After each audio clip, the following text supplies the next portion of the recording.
100 സീറ്റിൽ lead ഉയർത്തിയിരിക്കുന്നു U D F. 139 എന്ന നിലയിലേക്ക്. സതീശന് സെഞ്ചുറി, പിണറായിക്ക് ഇഞ്ചുറി. അതാണ് സതീശന് സെഞ്ചുറി, പിണറായിക്ക് ഇഞ്ചുറി. ആ കാർഡ് വരട്ടെ.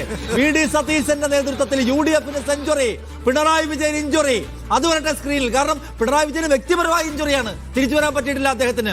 പടുകൂറ്റൻ പരാജയത്തിന്റെ പടുകുഴിയിലേക്ക് പതറി വീണ പിണറായി വിജയനെ നാം ഇതാ കാണുന്നു സ്ക്രീനിലും ധർമ്മടത്തും കേരളത്തിലാകമാനവും. 139, 100 കടക്കുമെന്ന. അപ്പൊ നമുക്ക് ഉറപ്പായിട്ടും സതീശനെ ഇലക്ഷൻ മാസ്ട്രോ എന്ന് വിളിക്കണം. ആഹ്ലാദ പ്രകടനം ചെന്നിത്തല ഉയർത്തിയ ഹരിപ്പാട് കൂറ്റൻ ലീഡിൽ മുന്നേറുന്ന രമേശ് ചെന്നിത്തല ഉയർത്തിക്കൊണ്ട് അദ്ദേഹത്തിന്റെ പ്രവർത്തകർ പോകുന്നു. 100 പ്രവചിച്ച സതീശൻ, അത് സാധ്യമാക്കിയ സതീശനെ ഇലക്ഷൻ മാസ്ട്രോ എന്ന് വിളിക്കണം. കാരണം സതീശന്റെ കണക്ക് തെറ്റിപ്പോയിട്ടില്ല. 100-ലെത്തിയിരിക്കുന്നു യു ഡി എഫ് ലീഡ്. എന്തൊരു വലിയ വൈപ്പിൻ കടന്നതാണ് 100.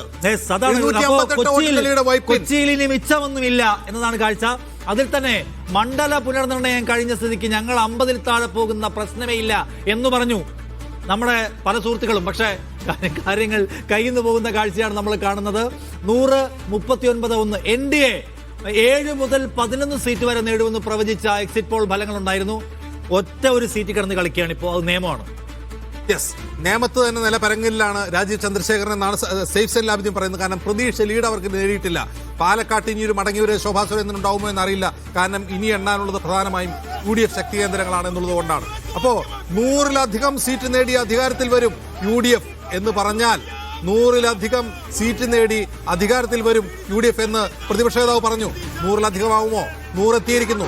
100-ൽ കൂടുമോ എന്നുള്ളതാണ് ഈ നോക്കിയിരിക്കേണ്ടത്. 59 സീറ്റുകളുടെ വർധനമാണ്. 59 സീറ്റുകളാണ് LDF-ൽ നിന്ന് UDF ഇതുവരെ പിടിച്ചെടുത്തിട്ടുള്ളത്. ഇനിയും പിടിച്ചെടുക്കുമോ എന്നാണ് കാണേണ്ടത്. 39 എന്ന സീറ്റിലേക്ക് ചുരുങ്ങിയിരിക്കുന്നു LDF.